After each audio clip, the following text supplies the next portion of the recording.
एक बार की बात है कि एक बड़े ही सुंदर जंगल में टूनी चिड़िया ने एक पेड़ पर अपना घर बनाया हुआ था और उसने एक अंडा भी दिया हुआ था। अरे वाह, मेरा अंडा तो बड़ा ही सुंदर है। बस एक बार इसमें से बच्चा निकल आए तो फिर मेरा परिवार पूरा हो जाएगा। अरे मेरे पास तो रहने के लिए कोई जगह नहीं है। बस एक बार मुझे किसी कमजोर पक्षी का घोंसला दिख जाए तो मैं उस पर कब्जा कर लूंगा। अभी कालू कौवा ये बातें कर ही रहा था, तभी उसको टूनी चिड़िया का घर दिखाई देता है। अरे वाह, ये घर तो बड़ा ही सुंदर है। लगता है इस घर में कोई नहीं रहता। चलो जाकर देखता हूँ। अगर कोई कमजोर पक्षी हुआ तो मैं उसको उठाकर बाहर फेंक दूंगा। ये कहकर कालू कौवा उस घर की तरफ चल पड़ता है। वो जैसे ही अंदर गया तो वहां पर टूनी चिड़िया बैठी हुई थी। अरे ये टूनी चिड़िया तो बड़ी कमजोर है। ये तो मेरा कुछ नहीं बिगाड़ सकती। मैं अभी इसको बाहर निकालता हूँ। अरे टूनी चिड़िया, चलो निकलो यहाँ से। आज से ये घर मेरा है। अगर तुम यहाँ से अभी नहीं गई तो मैं तुम्हारा अंडा तोड़ दूंगा। अरे नहीं नहीं कौवे भैया, आप मेरा अंडा ना तोड़िए। मैं अभी यहाँ से चली जाती हूँ। बस आप मेरे अंडे को कुछ ना करना। ये कहकर टूनी चिड़िया अपना अंडा लेकर वहां से चली जाती है। अरे ये टूनी चिड़िया कितनी डरपोक निकली। ये कितनी आसानी से अपना इतना सुंदर घर छोड़कर चली गई। चलो खैर, मुझे क्या, मुझे तो बना बनाया घर मिल गया। अब मैं इसमें आराम से रहूंगा। टूनी चिड़िया जंगल के सभी पक्षियों को इकट्ठा कर लेती है। अरे टूनी बहन, क्या हुआ? तुम रो क्यों रही हो? अरे टूनी चिड़िया, कुछ बोलो तो सही कि आखिर हुआ क्या है? तुम हमें बताती क्यों नहीं? मेरे प्यारे जंगलवासियों, कुछ देर पहले मैं अपने घर में आराम से बैठी हुई थी। तभी अचानक वहां पर कालू कौवा आ गया और उसने कहा कि अगर मैं अपना घर छोड़कर नहीं गई तो वो मेरा अंडा तोड़ देगा। और उसने मुझे जबरदस्ती मेरे घर से निकाल दिया और मेरे घर पर कब्जा कर लिया। लो भला, ये भी कोई चिंता करने की बात है? उस कालू कौवे को तो मैं 1 मिनट में सीधा कर दूंगा। परंतु कबूतर भैया, उस कालू कौवे को कैसे सीधा करेंगे? देखो टूनी चिड़िया, वो कालू कौवा जिन भूतों से बहुत डरता है। हम लोग रात होते ही तुम्हारे घर के बाहर जिन्नों वाला मास्क पहनकर बैठ जाएंगे और उस कालू कौवे को डराएंगे। उसके बाद कालू कौवा वहां पर कभी नजर नहीं आएगा। अरे वाह वाह कबूतर मियाँ, बड़ा ही अच्छा उपाय निकाला है तुमने। वो कौवा वाकई जिन भूतों से बहुत डरता है। जैसे ही रात हुई तो सभी पक्षी जिन्नों वाला मास्क पहनकर कालू कौवे के घर के बाहर आ गए और उसका दरवाजा खटखटाने लगे। अरे कौन है बाहर?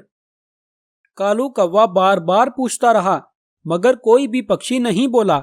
जैसे ही कालू कौवा अपने घर से बाहर आया, तभी उसने देखा कि उसके घर के बाहर बहुत सारे भूत बैठे हैं।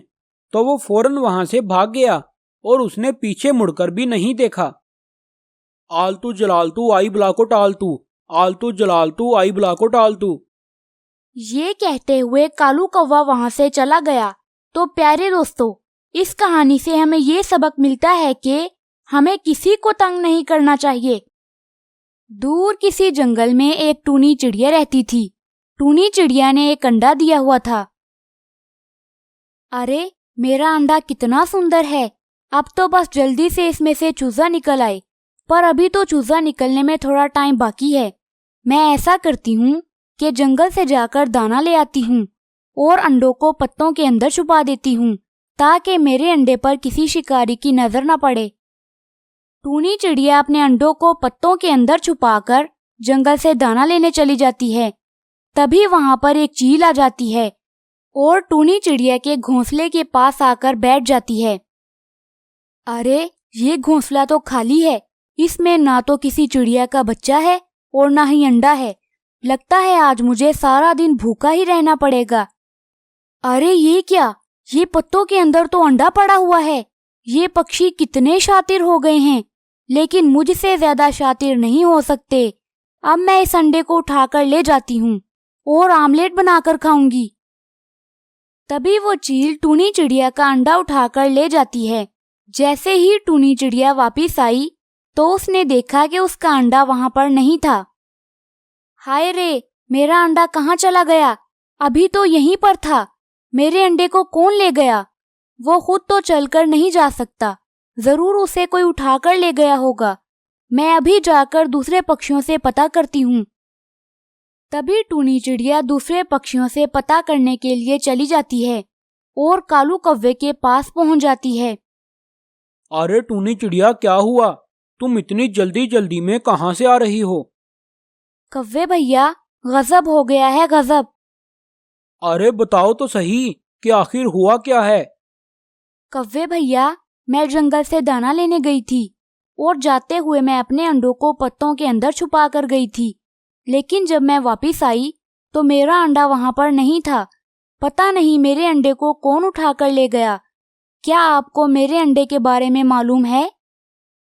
अरे ये तो बहुत बुरा हुआ, परंतु टूनी चिड़िया, मैंने किसी भी पक्षी को तुम्हारा अंडा ले जाते नहीं देखा। तुम किसी और पक्षी से जाकर बात करो, शायद किसी और ने देखा हो। तभी टूनी चिड़िया वहां से चली जाती है और रास्ते में उसे कबूतर मिल जाता है। क्या हुआ टूनी चिड़िया, तुम परेशान क्यों हो? कबूतर भैया, मैं जंगल से दाना लेने गई थी तो पीछे से कोई शिकारी मेरा अंडा उठाकर ले गया। अब मैं अपने अंडे को तलाश कर रही हूँ। क्या आपने किसी शिकारी को मेरा अंडा लेकर जाते हुए देखा है? नहीं टूनी चिड़िया, मुझे क्षमा करना, लेकिन मुझे तुम्हारे अंडे के बारे में कुछ भी नहीं पता। तुम किसी और पक्षी से जाकर पता करो। टूनी चिड़िया जैसे ही वहां से जाने लगी तो वहां पर एक मछली आ गई। टूनी आंटी, मैंने एक चील को अंडा लेकर जाते देखा है। शायद वो आपका ही अंडा था। आप फौरन उस चील के पास जाएं। आपको आपका अंडा वहीं मिलेगा। तभी टूनी चिड़िया जंगल के सभी पक्षियों को लेकर चील के घर की तरफ चली जाती है। चील इतने सारे पक्षियों को देखकर डर जाती है और उन सभी पक्षियों ने डंडे भी पकड़ रखे थे। अरे दुष्ट चील, तुम्हारी हिम्मत कैसे हुई मेरा अंडा उठाकर लाने की? अरे टूनी बहन, मुझे क्षमा कर दो। मैं तुम्हारा अंडा खाने के लिए नहीं लेकर आई। जब मैंने देखा कि तुम अपने घोंसले में नहीं थी और तुम्हारा अंडा वहां पर पड़ा था, तो इसलिए मैं तुम्हारा अंडा उठाकर ले आई ताकि इसे कोई शिकारी न उठाकर ले जा सके। अच्छा, तो ये बात है। रुको 1 मिनट। तभी टूनी चिड़िया और दूसरे पक्षी मिलकर उस चील की खूब पिटाई करते हैं। तो प्यारे दोस्तों, इस कहानी से हमें ये सबक मिलता है कि हमें चोरी नहीं करनी चाहिए।